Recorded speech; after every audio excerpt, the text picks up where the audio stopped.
سلیمان علیہ الصلاۃ والسلام نے ہدہد کو رپورٹنگ کے لیے بھیجا تھا۔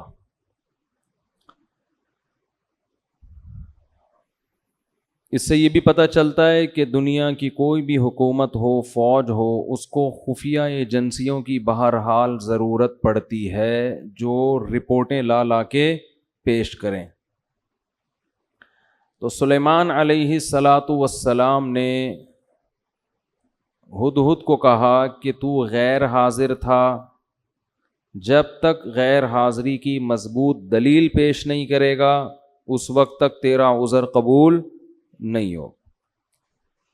اور اس کو پرچہ پکڑا دیا کہ ملکہ سبا جس کے بارے میں تیرا یہ دعویٰ ہے کہ اس کی ایک بہت بڑی حکومت ہے اور بہت شاندار جاندار حکومت، اور وہ اللہ کو چھوڑ کر سورج کو سجدہ کرتے ہیں، تو میرا یہ خط ہے، یہ ملکہ سبا کو لے جا کے پکڑا دے اور دیکھتے ہیں وہاں سے جواب کیا آتا ہے۔ اسی سے اندازہ ہو جائے گا کہ یہ واقعی سچ کہہ رہا ہے یا جھوٹ۔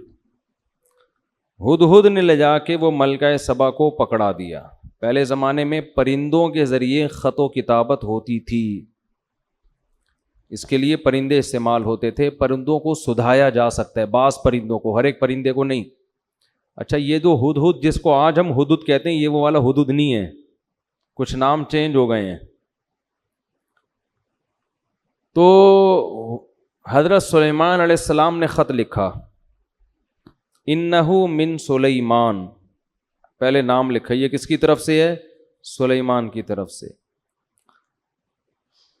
وَإِنَّهُ بسم اللہ الرحمن الرحیم، اور اس کا مضمون یہ ہے، اللہ کے نام سے شروع کرتا ہوں جو بڑا مہربان اور نہایت رحم کرنے والا ہے۔ بڑی جان ہے اس کلمے میں۔ آج لوگ تحریر سے پہلے بسم اللہ نہیں لکھتے، یا تو 786 لکھ دیتے ہیں، یا لکھتے ہی نہیں کہ کہیں پیپر گر گیا تو بے ادبی نہ ہو جائے۔ یہ وہمی ہونے کی علامت ہوتی ہے۔ اتنا زیادہ ادب تمیز کہ آپ کوئی کام ہی چھوڑ دیں، پھر تو کہیں بھی نہیں لکھنا چاہیے، پھر تو قرآن میں بھی نہیں لکھنا چاہیے۔ کئی بعض دفعہ قرآن انسان کے ہاتھ سے غلطی سے گر جاتا ہے، اللہ تعالیٰ حفاظت میں رکھے۔ تو اتنا زیادہ نہیں مسلط کرنا چاہیے اپنے آپ کو، اپنے اوپر ان چیزوں کو۔ ادب ایک حد تک ہو تو ٹھیک ہے، اس سے آگے بڑھے گا تو ٹینشن کے علاوہ کچھ بھی حاصل نہیں ہوگا۔ آج کسی نے بتایا کہ میں واش روم میں جب پیشاب کر کے فارغ ہوتا ہوں کمبورڈ میں تو چھینٹیں پڑتی ہیں، تو اس میں پوری ڈیٹیل پیش کی تھی، پانی زیادہ ہو تو پیشاب کی مقدار کم ہو تو پھر چھینٹوں کا کیا حکم ہے، پانی کم ہو پیشاب زیادہ ہو پھر چھینٹوں کا کیا حکم ہے، چھینٹوں کی تعداد اتنی ہو تو کیا ہے، پوری رپورٹیں۔ میں نے بولا بھائی تو استنجا کر کے پتلی گلی سے نکل جائے گا، تھوڑا احتیاط کرو کہ چھینٹیں نہ پڑیں، باقی اتنا رپورٹ پیش کرنے کی ضرورت نہیں ہے۔ پتلی گلیاں کیوں بنائی جاتی ہیں بھائی؟ اس لیے تو بنائی جاتی ہیں، پر اگلے نے بھی انتظار کر رہا ہے، وہ باہر کھڑا ہوا، اس کی چھینٹوں کا، اس کا تو سب کچھ حساب کتاب جو ہے نا وہ اس کی پینٹ میں ہو جائے گا تمہاری چھینٹوں کے چکر میں۔ تو مسلط کر لیتے ہیں اپنے اوپر، تو بعض لوگ ادب تمیز کو مسلط کر لیتے ہیں بہت زیادہ۔ اب دیکھو اگلی صف میں لوگ قرآن پڑھتے ہیں، مسجد میں پچھلی صف میں قرآن ہی نہیں پڑھتے بیٹھ کے، اس لیے کہ وہ کہتے ہیں اگلے والے کی پیٹھ ہو رہی ہے۔ کچھ نہیں ہوتا بھائی، اگر ہو رہی ہے تو اب یہ تھوڑی کہ وضو خانے تک کوئی قرآن ہی نہیں پڑھ سکتا بیٹھ کے، تو یہ تو مجبوری ہے۔ جب صفوں میں بیٹھیں گے تو پشت سے بچنا ممکن نہیں ہے، تو کوئی مسئلہ نہیں ہے، اگلی صف میں بھی لوگ قرآن لے کے بیٹھ جائیں، پچھلی صف میں بھی بیٹھ جائیں لوگ لے کے، اس بہانے تلاوت تو کریں گے نا۔ ہاں، جان جان کر بے ادبی کرنا یا وہ طریقہ اختیار کرنا جس میں واضح توہین ہو، یہ جائز نہیں ہے۔ تو ہمارے ہاں عربوں میں ایسا ہوتا ہے کہ پچھلی صفوں میں بھی لوگ قرآن پڑھتے ہیں، ادھر انڈیا پاکستان میں ہوتا ہی نہیں ہے، قرآن کی تلاوت ہی نہیں ہوتی مسجدوں میں اس چکر میں۔ اچھا، تو حضرت سلیمان علیہ السلام نے خط لکھا، بسم اللہ الرحمن الرحیم، اللہ کے نام سے جو بڑا مہربان اور نہایت رحم کا۔ کیا جان پیدا ہو جاتی ہے اس سے آپ کی تحریر میں۔ اور آگے مضمون دیکھو، اللہ تعالو علیہ، بات یہ ہے سرکشی مت کرو، وَأَتُونِي مسلمین، فرما بردار بن کے چلی آؤ، بس دیٹس آل۔ آگے اپنے سائن یا اسٹیمپ جو بھی ہوگی۔ اتنی سی بات ٹھیک ہے نا. میں نے اس دن بیان کیا تھا نا کہ زیادہ بولنا کس کی علامت ہے؟ فالٹ کی. تو سلیمان علیہ السلام نے ٹو دا پوائنٹ بات کی ہے. اب سوال پیدا ہوتا ہے بھائی یہ کیا دھمکی ہو گئی یار, بیٹھے بیٹھے کسی کو بھی دھمکی لگا دو. ان کی پوری گورنمنٹ ہے, پوری ریاست ہے, پورا ایک کنٹری چلا رہے ہیں, اور آپ ان سے کہہ رہے ہو کہ انسان کے بچے بن کے چلے آؤ, چھوڑ دو گورنمنٹ, اپنی حکومت چھوڑ دو. اصل میں سلیمان علیہ السلام نے بسم اللہ الرحمن الرحیم کے لفظ میں میسج دے دیا تھا کہ زمین پہ حکومت کا جو اصل حق ہے وہ اللہ کو ہے, اور نظام کس کا چلے گا؟ اللہ کا. اس کے علاوہ کسی کو زمین پر حکومت کا حق حاصل نہیں ہے. ہاں, طاقت کے بلبوتے پر کوئی غلبہ حاصل کر لے تو سامنے والے میں اگر طاقت نہیں ہے تو صبر کرے, لیکن سلیمان علیہ السلام میں پاور تھی تو ان کے ہاں سے طاقت کے زور سے اسلام پھیلائے, تو کفر کس زور سے پھیلائے؟ کیا وہ جلیبیاں کھلا کے پھیلائے, لڈو کھلا کے پھیلائے؟ دنیا میں جتنی حکومتیں بنی ہیں طاقت کے زور سے ہی بنی ہیں. ہندوستان میں مہاراجے آئے, انہوں نے لڑ کے علاقوں پہ قبضے کیے. امریکہ دریافت ہوا تو لڑائیاں ہوئی ہیں, کالوں کو مارا ہے. آسٹریلیا میں تو کالوں کو, لاکھوں کالوں کو ایسے مارا ہے بندوقوں سے جیسے ہم ہرن کا شکار کرتے ہیں, اس طرح سے مارا ہے. دنیا میں کہیں بھی کوئی گورنمنٹ پاور کے بغیر نہیں بنی ہے. اس کے بعد پھر وہ جمہوری نظام آیا گورنمنٹ بننے کے بعد کہ اب ملک کے حاکم کی سلیکشن کیسے ہوگی. تو اسلام نے کیا حکم دیا, اور اسلام تو طاقت کے زور سے پھیلا ہی نہیں ہے. ایک شخص آپ دنیا میں ایسا نہیں دکھا سکتے جس کو تلوار رکھ کے مسلمان کیا گیا ہو, ایک شخص نہیں دکھا سکتے آپ ایسا. تو سلیمان علیہ السلام نے کے پاس چونکہ پاور تھی نا, جب آپ کے پاس پاور ہوتی ہے تو آپ زیادہ لمبی چوڑی باتیں نہیں کرتے. طاقت جب ہوتی ہے نا, دیکھو ایک باڈی بلڈر نے اپنا واقعہ سنا ہے, بہت ڈولے شولے بنے ہوئے, بڑے لمبے چوڑے. تو ان کا کسی سے پھڈا ہو گیا نا, جس سے پھڈا ہوا اس نے اس باڈی بلڈر کو دیکھا نہیں تھا, بس ویسے ہی لڑنے چلا گیا. گھر ابے تو نے میرے بھائی کو چھیڑا, ابے تیری ایسی کی تیسی.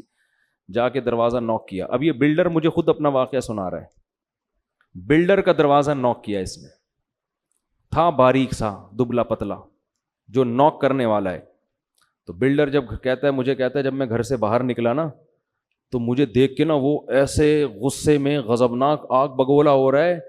مجھے ڈر یہ لگ رہا تھا کہ جتنا اس کو غصہ آ رہا ہے اس کی صحت اتنا غصہ افورڈ نہیں کر سکتی. یہ تو میرے الفاظ ہیں, یہ انہوں نے تو کچھ اور کہا تھا, یعنی اس کی تعبیر میں کر رہا ہوں اپنے الفاظ میں کہ اس کی جو صحت ہے یہ اتنا غصہ افورڈ نہیں کر سکتی. تو کہہ رہے وہ ایسے یوں یوں چل رہا تھا تو مجھے ہنسی آ گئی. مجھے لگا کہ یہ تو یہیں کہیں پگھل نہ جائے بھائی غصے سے. تو کہہ رہے مجھے ہنسی آ گئی. میں نے کہا یار جا, وہ چلا گیا بڑے آرام سے. وہ کیا ہوا, تو پاور ہے نا, تو زیادہ لمبی چوڑی باتوں کی بولو ضرورت نہیں ہے. ٹو دا پوائنٹ بات سے ہی مسئلہ حل ہو جاتا ہے. اسی طرح یاد رکھو جب کسی باطل سے بحث ہوتی ہے تو باطل سے بحث میں بھی لمبی چوڑی باتوں کی ضرورت نہیں ہوتی, اور باطل کی عادت ہوتی ہے باتوں کو طول دیتا ہے. میری کچھ دن پہلے بحث ہوئی تھی نا تقلید کے موضوع پر. میں نے پوچھا تقلید کسے کہتے ہیں, انہوں نے کہا بغیر دلیل کسی کو ماننا, اور یہ حرام ہے. تو میں ایک بات پہ اڑ گیا تھا کہ صحابہ نے بھی تو, بہت سے تابعین نے تو صحابہ کی بات کو بلا دلیل فالو کیا ہے, تو یہ کیا ہے؟ تو وہ پوری بحث میں اس کا جواب نہیں آیا. تو کھینچتے رہو بحث کو, کھینچتے رہو. منکرین حدیث سے دو چار کی طرح ہم باتیں پوچھتے ہیں کہ اگر حدیث حجت نہیں ہے تو یہ جو قرآن نے کہا ہے کہ نبی ڈیفائن کریں گے کہ قرآن میں کیا لکھا ہے, تو وہ نبی کا ڈیفائن کیا ہوا کہاں گیا؟ ہمیں تو یہ حدیثوں میں ہی ملتا ہے. اگر یہ غلط ہے تو پھر صحیح کہاں ہے؟ قیامت تک منکرین حدیث بغلے جھانکتا رہے گا, اس کا جواب نہیں دے گا, بات کو گھمائے گا وہ. تو باطل ہمیشہ بات کو کیا کرتا ہے؟ دائیں بائیں گھماتے. قادیانی سے آپ پوچھ لیں کہ فرض کر لو نبی صلی اللہ علیہ وسلم آخری نبی نہیں ہے, نقل کفر نباشت, فرض کر لو, تو اس سے یہ کہاں ثابت ہوتا ہے کہ مرزا نبی ہے؟ حضرت عیسیٰ آخری نبی نہیں تھے, تو کیا ان کے بعد جو بھی نبوت کا دعویٰ کرے وہ نبی ہوگا؟ ایسا تھوڑی ہے.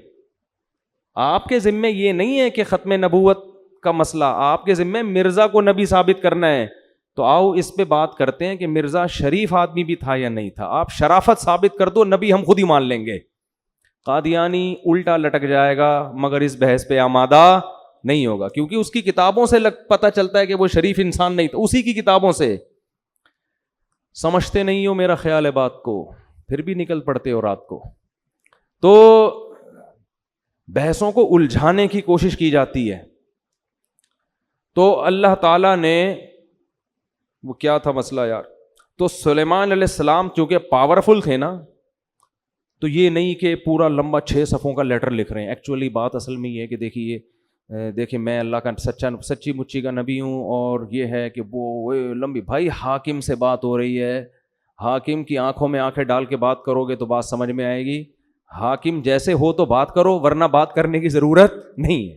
ورنہ عام آدمی کو کیا ضرورت ہے حکمرانوں سے خام خامے پنگا لینے کی. معذرت کے ساتھ ایسے الفاظ میں استعمال کروں, کوئی دوسرا لفظ پنگے کے متبادل ہو تو مجھے بتائیں, اگلے بیان میں وہ یوز کروں گا. پھر میں حاکم سے الجھنے کی بلا وجہ کیا ضرورت ہے, ورنہ اپنی اوقات میں رہو نا. تو سلیمان علیہ السلام کے پاس ایک پاورفل حکومت تھی. تو سلیمان علیہ السلام کا انداز کیا تھا, اللہ تعالی علیہ, مجھ پر سرکشی مت کرنا, مجھ پر سرکشی. کیونکہ بادشاہ کو جب کوئی خط جاتا ہے نا اس قسم کا, تو پہلے تو وہ تیش میں آتا, بھائی اس نے مجھے خط کیسے لکھا ہے, اس نے مجھے, تو انہوں نے پہلے بتا دیا کہ یہ دھمکی والے لہجے میں بات کرنا مجھے بالکل پسند نہیں ہے. ٹھیک ہے نا. جب مسلمانوں کی خلافتیں تھیں نا, تو مسلمانوں کا اسٹائل بھی یہی ہوا کرتا تھا, یہی اسٹائل ہوا کرتا تھا. تو اس لیے قرآن کہہ رہا ہے اپنے آپ کو مضبوط کرو, مضبوط طاقتور بناؤ, اسٹائل چینج کرو. لیکن طاقتور بنائے بغیر اگر اسٹائل چینج کر دیا نا, تو لینے کے دینے پڑ جائیں گے. وہی حال ہو جائے گا جو باڈی بلڈر کے گیٹ پر آیا تھا اور کانپتا ہوا واپس چلا گیا. اللہ تعالی علیہ, سرکشی مت کرو, واتونی مسلمین, اور فرمانبردار بن کے چلی آؤ. اس میں انہوں نے اسلام کی دعوت دے دی, کیونکہ اللہ کا لفظ استعمال کیا, الرحمن الرحیم, بڑا مہربان اور نہایت رحم کرنے والا. اس میں بتا دیا ملکہ سبا بڑی ذہین.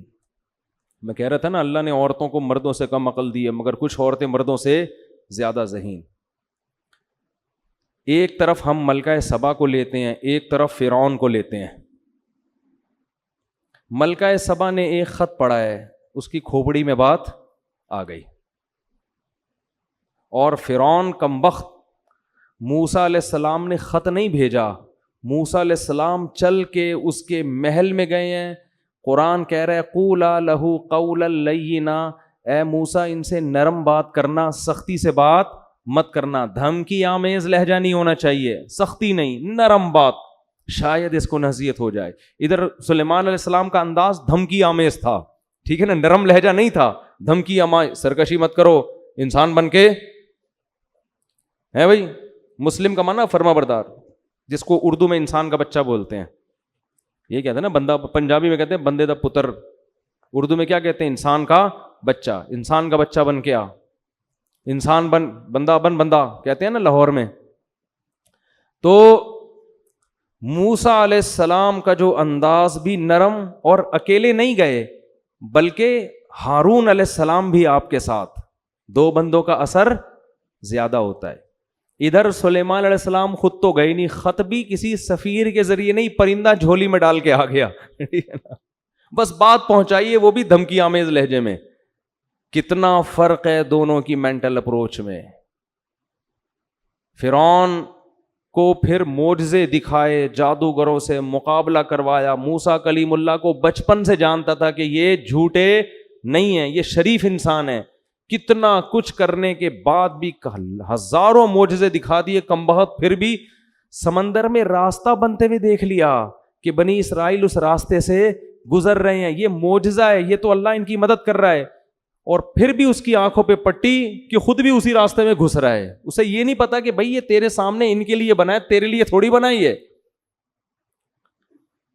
کیا اللہ نے ذہانت دی ملکہ سبا کو. تو ملکہ سبا کی ذہانت دیکھیں, نہ تو فوراً تسلیم ہو گئی, کیونکہ بعض دفعہ خط بھیجنے والا نقل کفر، کفر نباشت، 2 نمبر بھی تو ہو سکتا ہے نا بھائی. بسوں میں لوگ چڑھتے ہیں نا، پہلے تبلیغ کی بات کرتے ہیں، نماز پڑھیں، زکوٰۃ دیں، پھر اپنا چورن کا ڈبی نکال کے بیچنا شروع کر دیتے ہیں. تو پہلے آدمی سمجھتا ہے ان سے زیادہ نیک دنیا میں کوئی نہیں ہے، پھر پتہ چلتا ہے اصل میں تو یہ چورن بیچنے کا ایک طریقہ تھا.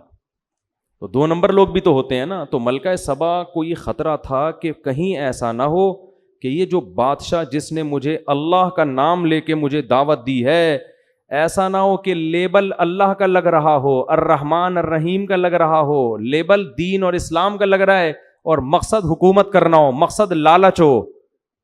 یہ اور زیادہ ذہین ہونے کی علامت ہے. اگر فوراً رسپانس کرتی اچھا میں آ رہی ہوں، خود اس سے کہتی تم چلو میں پیچھے پیچھے آ رہی ہوں، بس تسلیم، یہ بھی بیوقوف ہونے کی علامت. بھائی پہلے تحقیق تو کرو یہ بندہ ٹھیک بھی ہے کہ نہیں ہے. اب ملکہ سبا میں ایک اور ذہانت. ملکہ سبا کے جگہ ہماری کوئی ملکہ ہوتی تو کیا کہتی؟ استخارہ نکالیں گے ہم بیٹھ کے. کیا کریں گے ہم؟ استخارہ نکالیں گے. آج بھی ایک صاحب آئے مجھ سے استخارہ نکلوانے کے لیے، تو استخارہ نکالیں گے، یوں آ گیا تو جائیں گے، یوں نہیں آیا تو نہیں جائیں گے. ملکہ سبا جانتی تھی بھائی کھوپڑی میں جو اللہ لوگوں کے دماغوں میں ڈالتا ہے وہ استخاروں میں نہیں نکلتا. استخارہ تو ایک دعا ہے. ملکہ سبا نے سارے اپنے مسٹنڈوں کو جمع، مسٹنڈے تو نہیں کہنا چاہیے، جو بھی درباری تھے نا وہ تھے تو مسٹنڈے ہی، سارے بڑے بڑے جو فوج کے آفیسرز تھے اس کے، لیفٹیننٹ کرنل، جرنل، سارے جو بھی اس زمانے میں بہت مضبوط پاورفل گورنمنٹ تھی. قرآن کہتا ہے وہ اوتیت من کل شیء، ہر چیز اللہ نے اس کو دی تھی، چھوٹی موٹی حکومت نہیں تھی، بہت پاورفل تھی. تو اس نے اپنے سارے جرنیلوں کو جمع کیا، آرمی کا اجلاس طلب کیا، آ جاؤ بھائی، اور کہنے لگی یا ایھا الملا، اے میرے، ملا کہتے ہیں جو اپر لیول کے لوگ ہوتے ہیں نا، جو گورنمنٹ میں بہت اونچی اونچی پوسٹوں پر ہوتے ہیں، ان کو بٹھا کے کہنے لگی انی القی الی کتاب کریم، میرے پاس ایک لیٹر آیا ہے خاندانی. مضمون سے اندازہ لگا لیا کہ بھیجنے والا بھی کیا ہے؟ چھوٹا موٹا آدمی. اگر چھوٹا موٹا ہوتا نا تو 6 صفحوں کا خط لکھا ہوتا اس نے، ایکچولی زیادہ ہوتا اس میں، زیادہ ہوتا ٹھیک ہے نا، اور پھر پھول وول بنائے ہوئے ہوتے، 2 گلاب کے پھول بھی خط کے اندر ڈالے ہوئے ہوتے. تو کیسے اس نے، ذہین کتنی تھی اندازہ لگاؤ. انی القی الی کتاب کریم، کریم کہتے ہیں عزت دار، میرے پاس ایک خط آیا ہے، خط سے لگ رہا ہے کہ یہ معمولی خط نہیں ہے، مختصر، ٹو دا پوائنٹ، اور دھمکی بھی اور دعوت بھی. یہ خط تو اس قابل نہیں ہے کہ اس کو پھاڑ کے پھینک دیا جائے، اس پہ ایک اجلاس ہونا چاہیے، اس پہ ایک اجلاس ہونا چاہیے. اور اس پھر کہنے لگی خط یہ ہے، بڑا وہ ترجمہ ہوتے ہوگا اس زمانے میں، ٹرانسلیشن کا انتظام ہوتا ہوگا اگر زبان الگ الگ ہے تو. قرآن تو واقعے کو شارٹ کر کے سناتا ہے نا.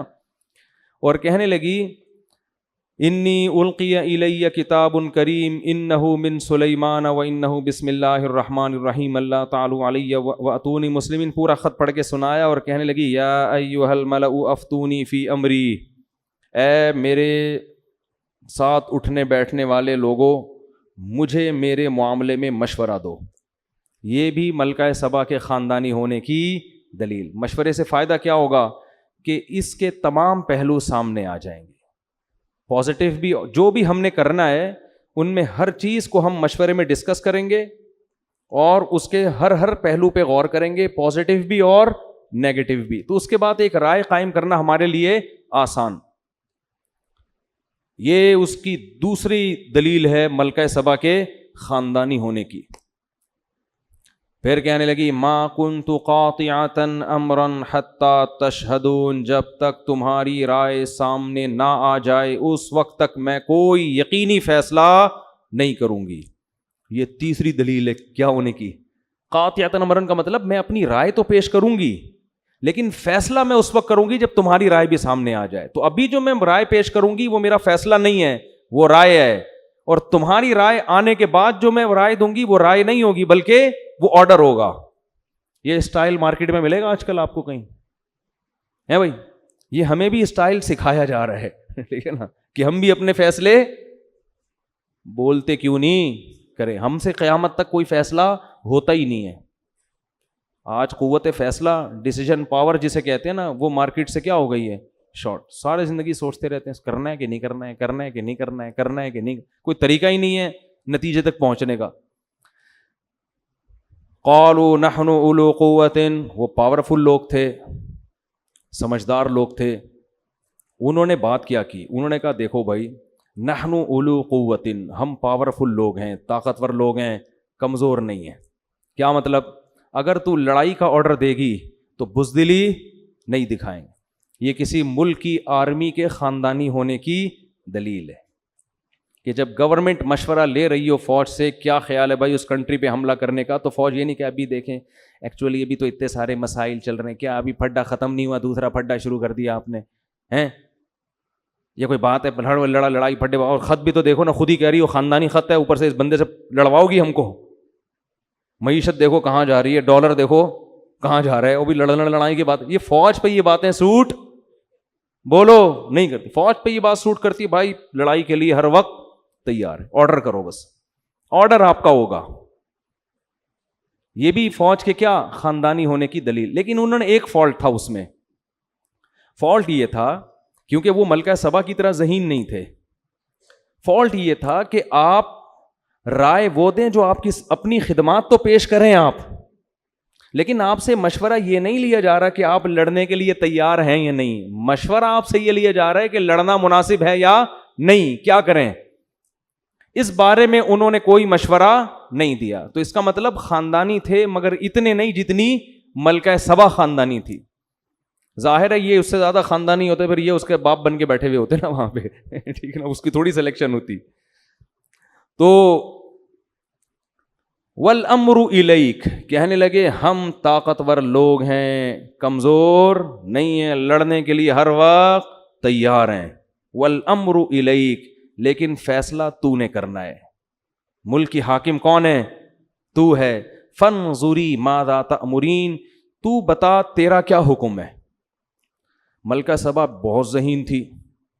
اگر وہ یہ کہہ دیتی کہ نہیں بھائی ابھی میرا لڑنے کا پروگرام نہیں ہے, اس میں دو نقصان تھے. ایک یہ کہ آرمی کہتی کہ بھائی اس نے فیصلہ جلد بازی میں کیا ہے, اس کو چاہیے کہ دوسرا پہلو بھی ہمارے سامنے, لڑنے کے فضائل بھی اور نہ لڑنے کے بھی ہمارے سامنے رکھے. دوسرا نقصان اس میں یہ ہوتا, یعنی پہلا تو یہ ہوتا کہ اس نے فیصلہ جلد بازی میں کیا ہے, دوسرا یہ ہوتا کہ یہ بزدل ہے, ہماری گورنمنٹ اپنے آپ کو بچانے کے چکر میں دوسروں کی دھمکیوں کو پی رہی ہے.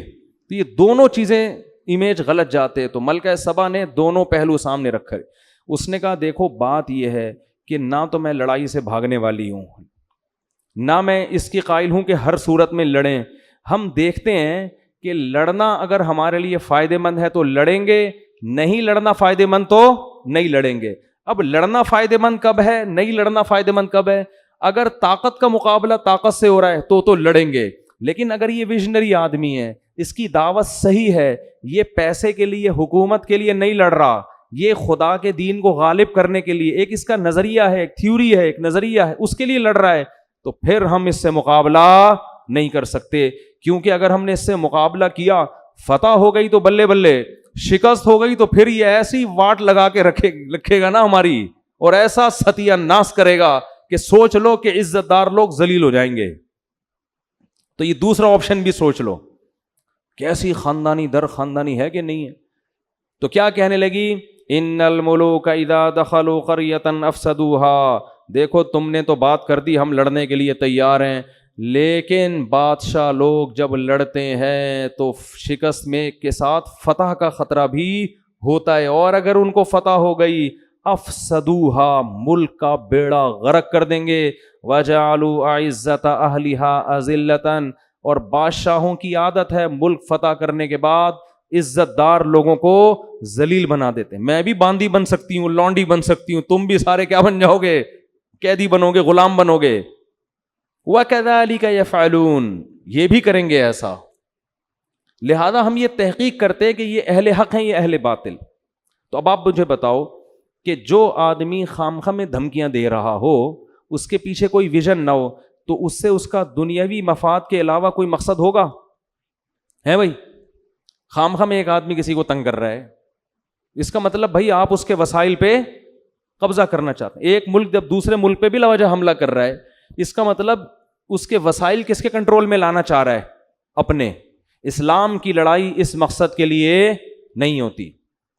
تو اس نے یہ کہا انی مرسلۃ الیہم بہدیۃ فناظرۃ بما یرجع المرسلون, میں اس کے پاس ہدیے تحفے تحائف بھیجتی ہوں بڑے خاندانی اور قیمتی قسم کے. گورنمنٹ کے پاس جو گفٹ ہوں گے وہ چھوٹے موٹے نہیں ہوں گے. اگر یہ شخص دنیا پرست ہے, اس کے دل میں حکومت کی لالچ ہے, یہ نذرانے دیکھ کرنا یہ اپنے ویژن اور نظریے سے پیچھے ہٹ جائے گی, اس کی دعوت میں لچک پیدا ہو جائے گی. پھر اگر دھمکی دی تو ہم لڑیں گے اس سے, اور اگر دھمکی نہیں بھی دی تو بھی لڑیں گے, کیونکہ یہ اس کی علامت ہے کہ یہ خام خام حکومت کا نشہ ہے. تو ملکہ سبا نے نا اس زمانے کے اربوں خربوں کے حساب سے ہیرے جواہرات جو بھی قیمتی بہت خاندانی قسم کے تحفے تھے قاصدین کو دیے, اور بولے جاؤ سلیمان کو دے کر آ جاؤ. حضرت سلیمان کے پاس جب وہ تحفے آئے ہیں, فلما جاء سلیمان, جب وہ تحفے سلیمان علیہ السلام کے پاس آئے, قال اتمدوننی بمال, انہوں نے فرمایا کہ چند ٹکے کے لوگ, تم لوگ میری پیسوں سے مدد کرنا چاہ رہے ہو ہیں بھائی, میری دعوت کا تم نے یہ مطلب لیا ہے, چند ٹکے تو میں اپنی طرف سے لگا رہا ہوں, یعنی اتمدوننی بمال, تم پیسوں سے میری مدد کر رہے ہو, تم یہ سمجھ رہے ہو کہ اتنے ڈالر ہم تمہارے لیے مدد کے لیے بھیجیں گے تو تم چپ ہو جاؤ گے. اتمدوننی بمال, پیسوں کے ذریعے میرا منہ مجھے چپ کرانا چاہ رہے ہو. فما آتانی اللہ خیر مما آتاکم, اللہ نے مجھے جو وسائل دیے ہیں نا وہ تم سے کروڑا گنا زیادہ دیے ہیں. ارجع الیہم, پتلی گلی سے نکل, پتلی گلی سے واپس. قاصد کو کہہ رہے ہیں پلٹ جا واپس, اور ملکہ سبا کو جا کے بول کہ اب دوسرا خط نہیں آئے گا, ہدہد کے اور بہت سارے کام ہیں ہمارے پاس. ہدہد اس کام کے لیے فارغ نہیں بیٹھا ہوا کہ خط و کتابت ہی کرتا رہے. فَلَنَأْتِيَنَّهُمْ بِجُنُودٍ لَّا قِبَلَ لَهُمْ بِهَا, اب اس کو بول اب خط نہیں آئے گا, اب فوج آئے گی. جیسے خادم حسین رضوی نے کہا تھا نا غوری آیا, ٹھیک, وہ تو کچھ زیادہ ہی ہو گئی تھی, لیکن قرضہ معاف کروانے کا ایک بہترین طریقہ تھا, بٹن دباؤ غوری آیا. خیر, فَلَنَأْتِيَنَّهُمْ بِجُنُودٍ لَّا قِبَلَ لَهُمْ بِهَا. مجھے لڈن جعفری کے مرنے کا جتنا افسوس ہوا ہے نا, کیونکہ رمضان میں بڑے زبردست چیزیں آتی رہتی تھیں, مختلف چیزیں آتی رہتی تھیں, آدمی فریش ہوتا رہتا تھا ان کو دیکھ کر. انہوں نے کہا تھا کہ جو لوگ میرے خلاف میم بنا رہے ہیں کوئی بات نہیں, میرے ڈائلاگ دنیا میں چل رہے ہیں, تو میں سمجھا تعریفیں کر رہے ہیں میم بنانے والوں کی نا, خوش ہیں. آخر میں کہتے ہیں اصل میں ان کا اوپر کا اسکرو ڈھیلا ہے. تو حضرت سلیمان نے فرمایا فَلَنَأْتِيَنَّهُمْ بِجُنُودٍ لَّا قِبَلَ لَهُمْ بِهَا, ملکہ سبا سے جا کے بولو, انہی کے قاصد کو کہہ رہے ہیں, ہدہد نہیں بھیج رہے, قاصد کو کہہ رہے ہیں کہ اب خط نہیں آئے گا, میں ایک ایسی فوج لے کر حملہ کروں گا کہ تم اس کے مقابلے میں ٹھہر نہیں سکتے. بھائی اس میں تو جنات بھی ہوں گے, اس میں تو انسان بھی ہوں گے. اور وَلَنُخْرِجَنَّهُم مِّنْهَا أَذِلَّةً وَهُمْ صَاغِرُونَ, اور ہم ان کو ان کے ملک سے ذلیل کر کے نکالیں گے, اور یہ سب عزت دار لوگ رسوا ہو جائیں گے. پھر ہم اتنے عزت سے نہیں, لڑائی ہوگی تو پھر لڑائی کا انجام تمہیں پتہ ہے کیا ہوتا ہے. تو جب وہ دھمکی پہنچی ہے نا, ملکہ سبا نے دوبارہ مشورہ کیا, انہوں نے بولا بھائی یہ بندہ لالچی نہیں ہے, چلو مذاکرات کے لیے چلتے ہیں سلیمان کے پاس. بات کیا ہے بھائی, یہ نہیں کہ جنگ کے لیے چلتے ہیں, بلایا جا کے بات چیت کرتے ہیں, کیا مسئلہ ہے بھائی, ٹھیک ہے نا.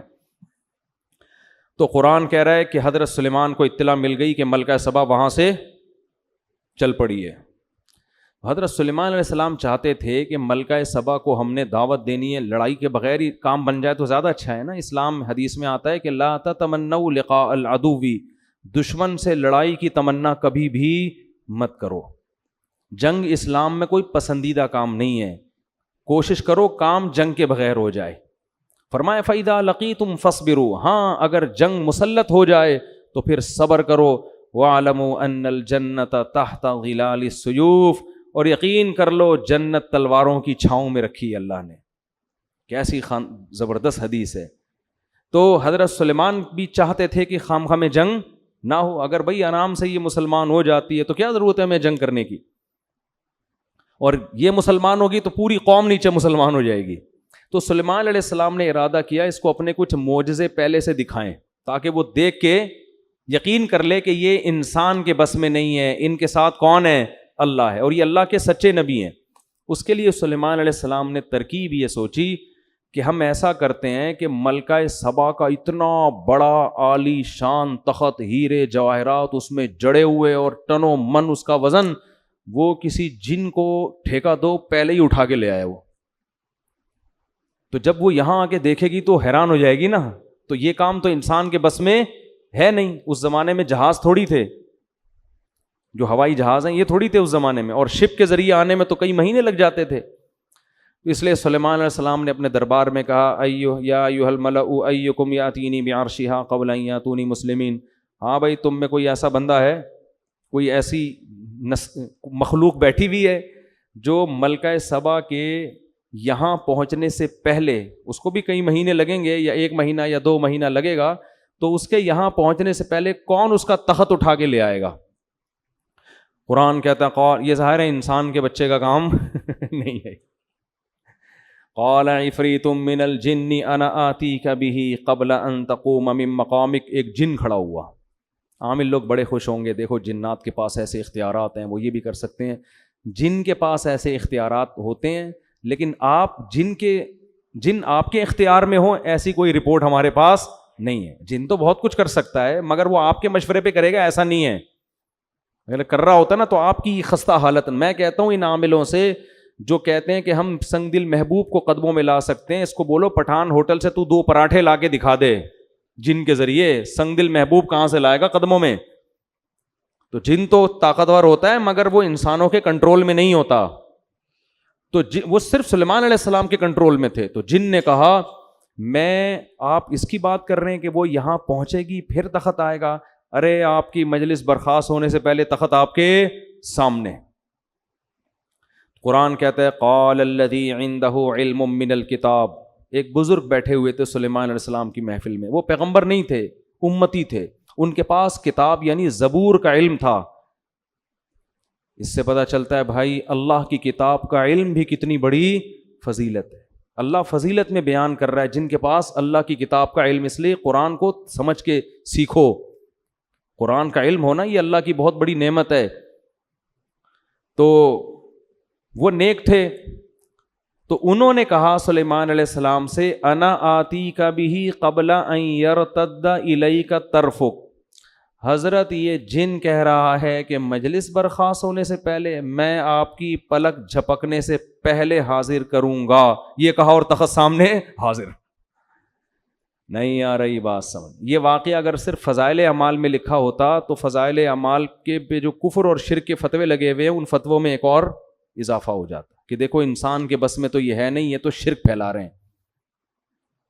تو یہ واقعہ قرآن میں لکھا ہے. اس سے پتہ چلتا ہے کہ اللہ تعالیٰ بعض مرتبہ کسی بزرگ کے ہاتھ پہ کوئی ایسا محیر العقول کام کر دیتے ہیں جو اسباب کی دنیا میں ممکن نہیں ہوتا. اس کو کرامت کہتے ہیں. یہی کام اگر نبی سے ہو تو اس کو معجزہ کہتے ہیں, بزرگوں سے ہو تو اس کو کیا کہا جاتا ہے؟ کرامت. اور یہ کچھ بھی ہو سکتا ہے. اس میں ہمارا عقیدہ یہ ہے کہ یہ ہاتھ بزرگ کا استعمال ہوتا ہے, کام بزرگ نہیں کر رہے ہوتے. اللہ نے بزرگوں کو ایسے اختیارات نہیں دیے, نہ پیغمبروں کو دیے نہ بزرگوں کو دیے ہیں.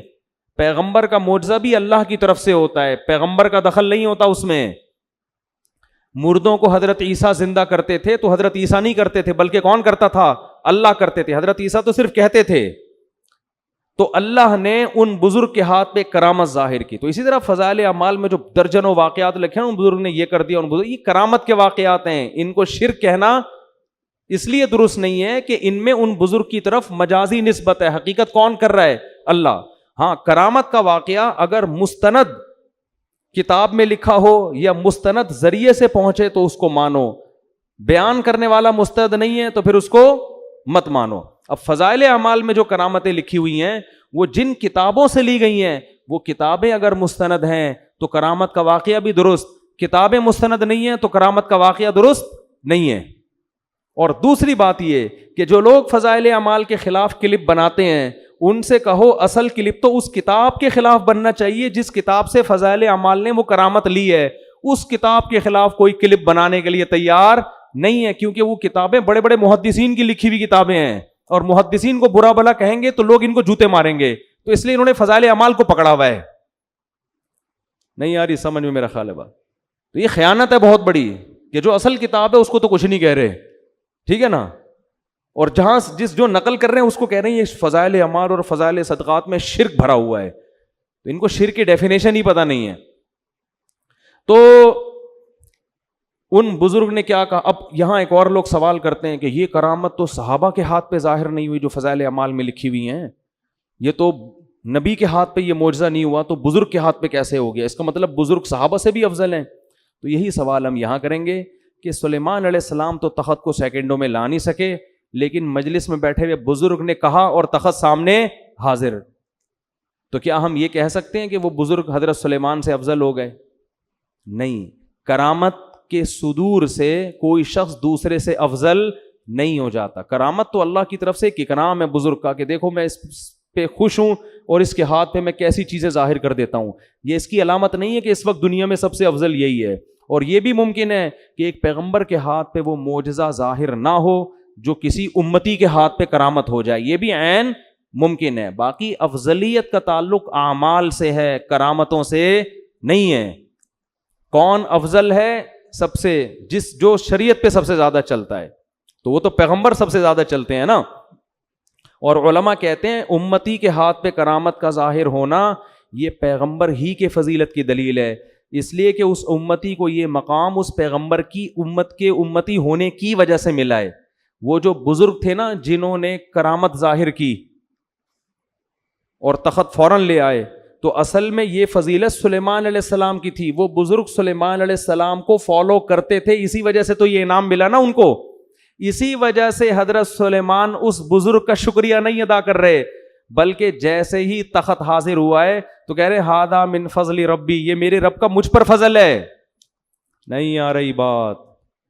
کیا مطلب؟ گویا یہ میرا معجزہ ہے کہ میرے امتیوں کے ہاتھ پہ ایسا کچھ ہو رہا ہے, تو یہ ان کا نہیں, یہ کس کا کمال ہے؟ یہ کمال اللہ نے مجھے دیا ہے کہ مجھے فالو کرنے کی وجہ سے ان کو ایسے انعامات ملے ہیں. تو فضائل اعمال اور صدقات میں جو بزرگوں کی کرامتیں لکھی ہوئی ہیں وہ محمد صلی اللہ علیہ وسلم کی فضیلت کی دلیل ہیں کہ اللہ نے سید الانبیاء کو اتنا اونچا مقام دیا کہ سید الانبیاء کو فالو کرنے والوں کے ہاتھ پہ اللہ نے ایسی ایسی کرامتیں ظاہر کی ہیں.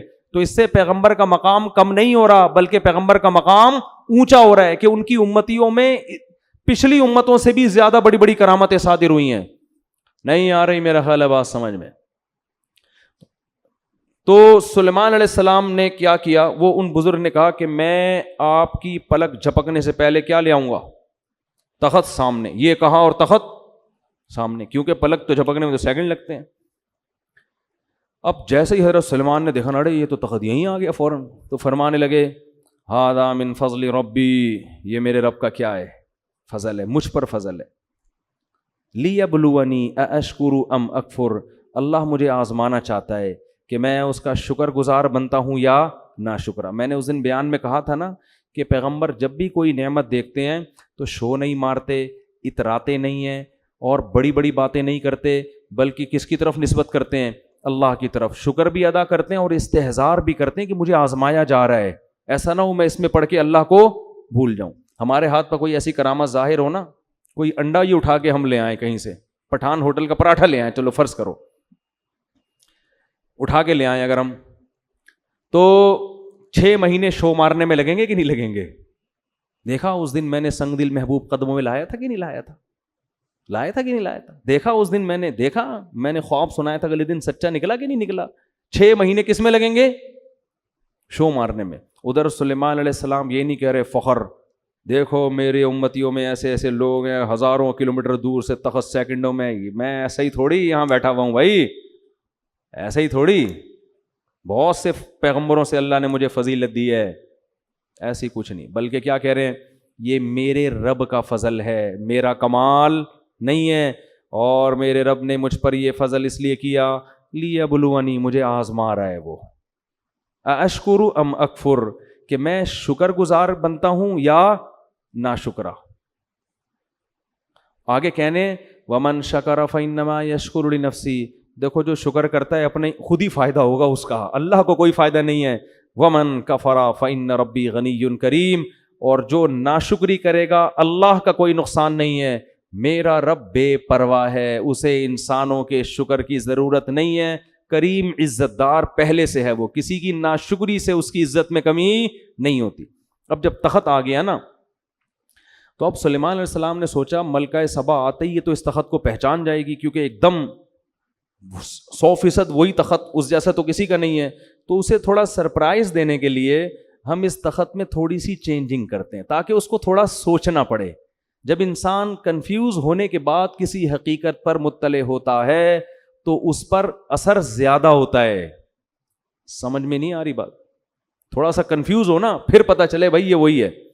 جیسے حضرت یوسف جب مصر کے بادشاہ بنے نا، تو جو ان کے بھائی جب گئے ہیں تو حضرت یوسف کو پہچانا نہیں، لیکن کنفیوز ہو گئے تھے کہ ان کی شکل کس سے مل رہی ہے، ہمارے بھائی سے. پھر یوسف علیہ السلام نے بھی ان کو بتایا نہیں کہ میں تمہارا بھائی ہوں، بلکہ ان سے پوچھا کہ تمہیں پتہ ہے تم نے اپنے بھائی کے ساتھ کیا کیا تھا کنویں میں؟ یہ نہیں بتایا کہ میں وہی ہوں. یہ سوال پوچھنا تھا کہ بھائی سمجھ گئے کہ یہ کون ہے، کیونکہ یہ واقعہ تو یوسف کے علاوہ کسی کو معلوم نہیں تھا. تو یہ بھی تھوڑا سا نا تردد میں ڈال کے کسی کو حقیقت بتانا، اس میں زیادہ لطف ہوتا ہے، اس میں زیادہ مزہ ہوتا ہے، اور اس میں جو آپ اس کو سکھانا چاہتے ہیں وہ زیادہ اچھی طرح سے سیکھتا ہے.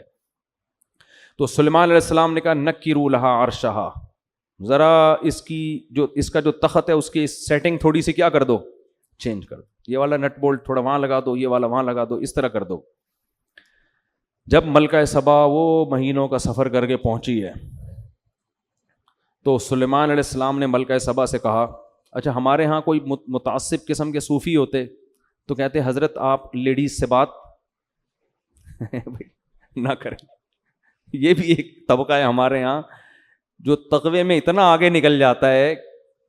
ایک طرف تو ایسا لبرل طبقہ ہے جنہوں نے پردہ ہی ختم کر دیا کہ مرد اور لڑکیاں ساتھ بیٹھ کے گپے ماریں. میں جب بھی ٹیلی ویژن کے کسی پروگرام میں جاتا ہوں پہلے یہ ان کو آرڈر دیتا ہوں میرے ساتھ کسی لڑکی کو بٹھانے کی اجازت نہیں ہے. اس کی میں نے بہت سختی کی ہوئی ہے. یہ علماء کے وقار کے خلاف ہے کہ جوان لڑکیاں بن ٹھن کے آئی ہوئی ہیں مفتی صاحب سے انٹرویو لے رہی ہیں. تو آپ پردے کی تبلیغ کیسے کرو گے دنیا کے سامنے؟ ہاں اس پہ جو ہے نا کال پہ کوئی انٹرویو ریکارڈ کرا کے، میرے کچھ انٹرویو ایسے ہیں جس میں یہ دکھایا کہ کوئی لڑکی مجھ سے انٹرویو لے رہی ہے، وہ سامنے نہیں بیٹھی ہیں، وہ انہوں نے مجھ سے ویڈیو انٹرویو ریکارڈ کروا کے پھر چلایا اس اسٹائل میں کہ جیسے ایسا لگ رہا ہے کہ وہ سامنے میرے بیٹھی ہوئی ہیں، تو وہ ایڈیٹنگ ہوئی ہے. تو ایک طبقہ تو ہمارا یہ کہ جنہوں نے پردے کے حکام کی دھجیاں اڑا دی. ایک طبقہ اتنی صوفی پنے کی انتہا کو پہنچا ہوا ہے جہاں عورت سے بات کرنے کی ضرورت ہے وہاں بھی وہ بات کرنے کے لیے تیار نہیں ہے.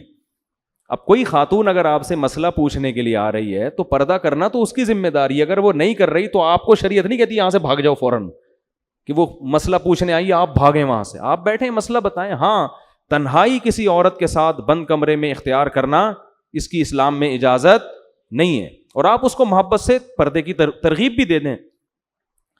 تو ہمارے یہاں کچھ جو اس طرح کے لوگ ہیں نا تو وہ سلیمان علیہ السلام پر یہ اعتراض کہ وہ پہلے سلیمان علیہ السلام کے پاس جا کے کہتے حضرت آپ کو لیڈیز سے بات کرنے کی اجازت نہیں ہے بالکل.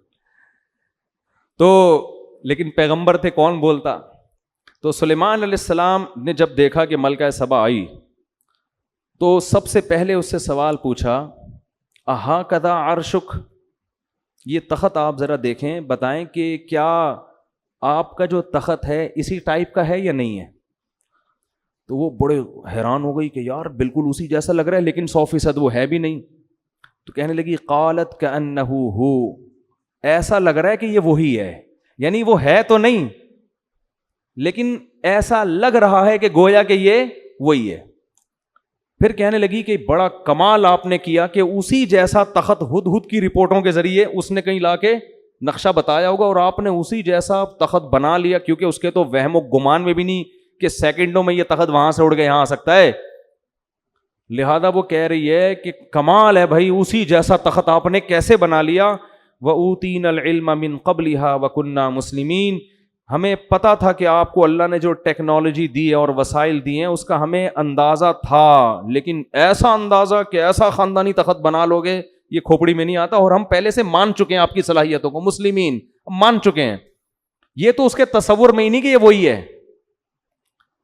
قیل لہ ادخل الصرح، حضرت سلیمان علیہ السلام نے فرمایا کہ اب اس محل میں آپ داخل ہو جاؤ. تو محل کا فرش حضرت سلیمان نے ایسا خاندانی بنایا تھا نا، ایسی ٹیکنالوجی استعمال ہوئی تھی کہ وہ فرش دیکھنے میں پانی لگتا تھا، کہ پانی ہے جو جس میں لہریں بن رہی ہیں، اتنا شیشے کا چمکدار. تو وہ جو ہے نا اس نے کیا کیا، فلما رأتہ حسبتہ لجۃ. اچھا اس سے یہ بھی پتہ چلتا ہے کہ اللہ نے اگر آپ کو وسائل دیے ہیں تو اچھا گھر بنانا، اچھا ڈیکوریٹ کرنا، گھر کو، لائف اسٹائل کو ذرا لگژری بنا لینا، یہ شریعت کے خلاف نہیں ہے. کوئی صوفی وہاں پر ہوتا، نالائق ٹائپ کا صوفی، وہ پہلے تو حضرت سلمان کے ملکہ سبا کی اس سے بات چیت پر اس کو اعتراض ہوتا، ایک آپ نامحرم سے بات کیوں کر رہے ہیں آپ، ٹھیک ہے نا. دوسرا اعتراض اس کو یہ ہوتا کہ یہ کیا ہے بھائی، یہ کیا ہے تخت مخت، آپ نے بھی تخت بنایا ہوا، آپ کا اتنا عالی شان تاج ہے، اور یہ آپ نے اتنے خوبصورت فرش بنائے ہوئے ہیں، ٹائلیں لگائی ہوئی ہیں فرش کے اوپر، اور ایسا خاندانی فرش کے دیکھنے میں کیا لگ رہا ہے، پانی لگ رہا ہے. اس زمانے میں ایسا شیشہ بنا لینا کہ پانی لگے، وہ تالاب لگے، یہ کیا بھائی، آپ کو تو ایک جھونپڑے میں رہنا چاہیے، ایک پرانے سے بوسیدہ کپڑا پہن کے اللہ اللہ کرنا چاہیے، یہ کیا بھائی. جب اللہ نے وسائل دیے ہیں تو یہ بھی بولو ٹھیک، اور جب نیت اچھی ہو تو اور زیادہ ٹھیک. نیت کیا ہے بھائی، دنیا پہ جو روب اور دبدبا پڑے گا وہ جھونپڑے دیکھ کے نہیں پڑے گا، وہ اسی دنیا کا اسٹائل یہی ہے. لینڈ کروزر میں کسی کے ہاں رشتہ لینے جاؤ فوراً ملے گا، گدھے پہ بیٹھ کے جاؤ گے کیا خیال ہے، ملے گا؟ تو جب رشتہ نہیں ملتا بھائی گدھے پہ بیٹھ کے جانے میں، تو کوئی حکومت آپ سے کیسے تسلیم ہو جائے گی آپ کے سامنے؟ وہ لے کے میدان میں جا رہے ہیں لڑنے کے لیے. تو اسی وجہ سے ہمارے نبی نے بھی اس کا بڑا اہتمام کیا ہے. جب کوئی وفد ہمارے نبی سے ملنے آتا تو آپ اپنے لباس کو چینج کرتے، اچھا لباس پہنتے، اپنے بالوں میں کنگھی کرتے. اور پھر جو دوسرے ملکوں میں آپ سفیر بھیجتے نا مذاکرات کے لیے، ان کی پرسنالٹی بڑی زبردست تھی. جتنے سفیر نبی صلی اللہ علیہ وسلم نے دوسرے ملکوں کے لیے بھیجے ہیں، ان میں مفسرین کہتے ہیں دو چیزیں قدر مشترک تھیں. ایک ان کی پرسنالٹی، خوبصورت بہت تھے، قداور تھے. دوسرا بلاغت بہت تھی، بات کرنا جانتے تھے، آواز اچھی تھی، بات بہت اچھی، کیونکہ اس سے بڑا اچھا میسج جاتا ہے. اب کسی ایسے آدمی کو بھیج دیا جو ہکلا رہا ہے وہاں جا کے، ہے بھائی، یا اس کی پرسنالٹی نہیں ہے، تو اس سے امیج اچھا نہیں پڑتا. یہ جو تھے رضی اللہ عنہ، یہ بھی سفیر تھے دوسرے ملکوں میں. یہ اتنی پرسنالٹی، اتنے خوبصورت تھے کہ حضرت عمر نے اپنے دور خلافت میں ان پر مدینہ آنے پر پابندی لگا دی، اور کہا اگر مدینہ آئیں تو چہرہ ڈھانپ کے آئیں، کیونکہ بہت سی عورتوں کو ان کو دیکھ کے فتنہ ہونے لگا تھا. یعنی مدینہ آتے نا تو جن عورت کی ان پہ نظر پڑتی اس کے بارے میں خطرہ ہوتا کہ یہ کوئی ان پہ فریفتہ نہ ہو جائے، عاشق نہ ہو جائے. ایسی خوبصورت پرسنالٹی نبی نے روم اور کسرا کے بادشاہوں کے لیے رکھی ہوئی تھی، ان کے پاس بھیجتے تھے. تو جب محل میں داخل ہوتے ہوں گے اور نبی کا پیغام پہنچاتے ہوں گے تو وہ غور سے سنتا ہوگا کہ نہیں سنتا ہوگا. تو دنیا اسباب کا ہے نا. ہاں دوسری طرف حضرت بلال بھی ہیں. حضرت بلال کو آپ صلی اللہ علیہ وسلم نے سفیر نہیں بنایا لیکن مؤذن بنایا. ان کو بتایا کہ تمہارے قدموں کی آہٹ کہاں سنتا ہوں میں؟ جنت میں. تو شکل کی وجہ سے آخرت میں کوئی وہ نہیں ہوگا، لیکن دنیا کا اصول یہ ہے کہ دنیا میں یہ چیزیں ویلیو رکھتی ہیں، اور نبی نے بھی ان چیزوں کا خیال کیا ہے. دیکھو ہمارے یہاں آرمی میں اصول کیا ہے کہ ISSB کلیئر کرنے میں بندے کی پرسنالٹی بھی دیکھی جاتی ہے. یہ انگریز کا بنایا ہوا قانون ہے جو بڑا ٹھیک قانون ہے کہ بھائی جو آفیسر ہوگا نا اس کا کم از کم اتنا قد ہونا چاہیے. وجہ کیا ہے کہ آفیسر کی پرسنالٹی نہیں ہے، پرسنالٹی اس کے ماتحت کی ہے، تو ماتحت بولے گا میرے سے تو 3 فٹ تو میرا فوجی آفیسر تو 3 فٹ کا تو آفیسر ہے میرا، میں اس کو 1 ٹھڈا ماروں یہ 6 کلابازی کھا کے وہاں گرے گا. وہ اطاعت نہیں کرے گا. اطاعت انسان ہمیشہ کس کی کرتا ہے؟ جو آپ سے برتر ہو. یہ انسان کی نیچر ہے. تبھی تو عورت کو حکم دیا ہے کہ اس کا نکاح اس سے برتر میں ہونا چاہیے، اس سے کمتر میں یہ اسلام کا حکم ہے کہ عورت کا نکاح اس کے پیرالل یا اس سے افضل میں ہو، اس سے کمتر میں نہ ہو، کیونکہ شوہر سر کا تاج ہے، وہ عورت اس کی اطاعت کرے گی۔ اگر عورت یہ کہے گی کہ یہ تو مجھ سے بھی کمتر ہے تو وہ اس کو اپنا سر کا تاج نہیں بنائے۔ اگر پی ایچ ڈی لڑکی کی شادی دوسری کلاس میں بھاگے ویسے کر دیں گے، میٹرک میں بھاگے ویسے کر دیں گے، تو وہ لڑکی ذہنی طور پر اس کو اپنا میاں بولو نا نہیں مانے گی۔ بے جوڑ کی شادی، تبھی تو پھر طلاقیں ہو رہی ہیں۔ یا تو وہ پھر کوئی اس میں کوئی ایسی خوبی ہو جو اس کے عیب کو چھپا دے، میٹرک فیل ہے، بھاگا ہوا ہے، لیکن کوئی دوسری خاصیت اس کے اندر بہت زیادہ ہے، تو کوئی نہ کوئی ایسا خوبی ہو جو اس کے عیب کو کی تلافی کرے۔ اگر عیب ہی ہیں پھر وہ جوڑ کی شادی نہیں ہے۔ تو اس کے اسلام نے بھی ان چیزوں کا بڑا حکم دیا ہے۔ لوگ سمجھتے ہیں بس اسلام پر عمل کرو تو بس چھوڑ دو دنیا کے سارے اصول، مکھنچوؤں کی طرح زندگی گزارو، ایسا نہیں ہے۔ تو خیر جلدی سے میں بات کو سمیٹ کے ختم کرتا ہوں۔ کیا بات چل رہی تھی پتہ نہیں کہاں سے کہاں پہنچ گئے ہم۔ تو وہ سفیروں کا نا، ہاں، تو وہ ملکہ سبا کو حضرت سلیمان نے کہا یہ تخت، یہ جو ہے نا یہ فرش، اس پہ آؤ، محل میں داخل ہو۔ تو ملکہ سبا نے کہا یار یہ تو پانی ہے، تالاب ہے یہاں، اس میں کیسے چلوں گی؟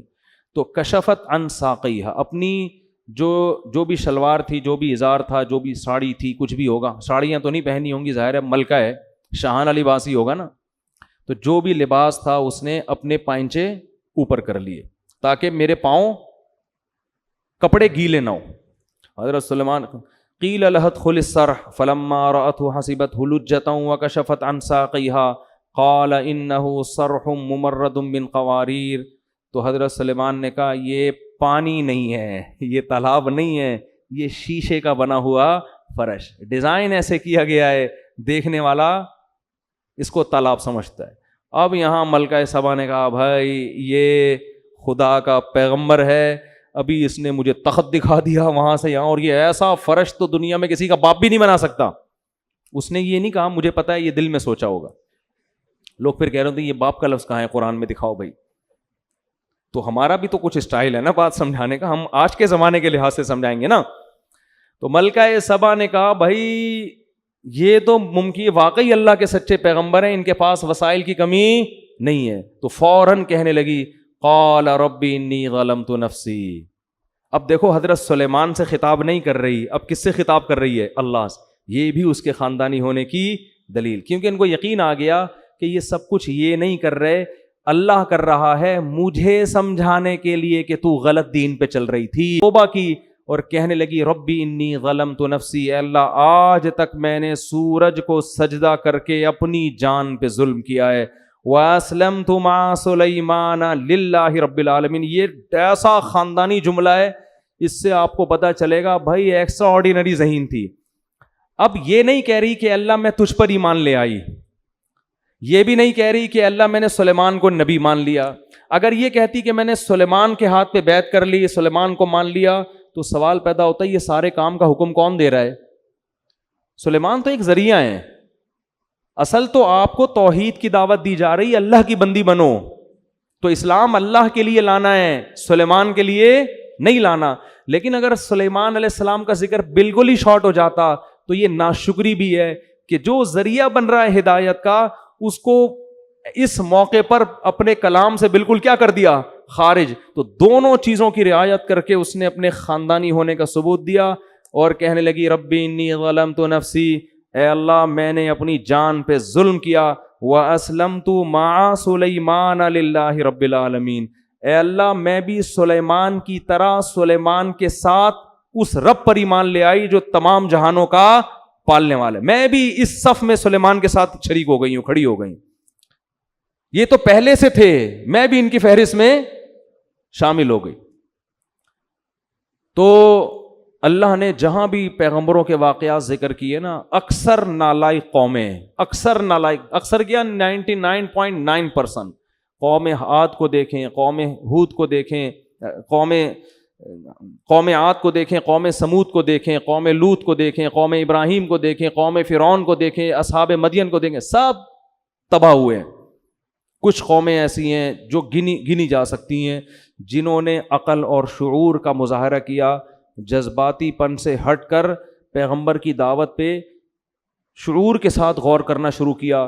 اللہ نے ان کو ہدایت بھی دی، اللہ نے ان کو عزت بھی دی اور قیامت تک کے لیے اللہ نے ان کا تذکرہ قرآن میں لکھ دیا. ملکہ سبا کتنی خوش ہوتی ہوگی, اس کے تو تصور میں بھی نہیں ہوگا کہ کل ایک قرآن نازل ہوگا, اللہ کی آخری کتاب, جس میں اللہ میرا تذکرہ کریں گے اتنے اہتمام کے ساتھ.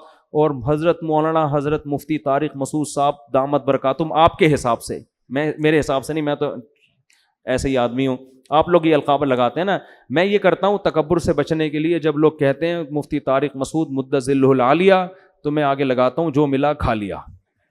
مدّ ظلہ العالیہ کی دو قسمیں, ایک تو سچی مچی کے ہوتے ہیں جو بزرگ ہوتے ہیں, اور ایک ہوتے ہیں دامت برکاتہم العالیہ جو ملا کھا لیا. تو یہ والے ہم دامت برکاتہم ہیں. تو اس کو تصور میں بھی نہیں ہوگا کہ کل محمد صلی اللہ علیہ وسلم پہ اللہ کلام نازل کرے گا اور اللہ میری حکومت کا اور میرے اسلام لانے کا تذکرہ کرے گا. اللہ کو اس کا یہ عمل اتنا پسند ہے, اس کی کھوپڑی کیونکہ صحیح استعمال کی ہے, جذباتیت کا شکار نہیں. اور اس کے تصور میں بھی نہیں ہوگا کہ کل یوٹیوب کے مفتی طارق مسعود صاحب الفلاحیہ مسجد میں بیٹھ کر میرے خاندانی ہونے کے اتنے ثبوت پیش کر رہے ہوں گے. اس کے تصور میں بھی یہ بات نہیں ہوگی. سمجھ میں نہیں آ رہی بات؟ تو یہ عمل ہے ان لوگوں کا جو اللہ کی مان کے چلتے ہیں, اور جو جذبات میں آ کے مخالفت کرتے ہیں وہ تباہ ہو جاتے ہیں. اللہ تعالیٰ سمجھنے کی عمل کی توفیق عطا فرمائے.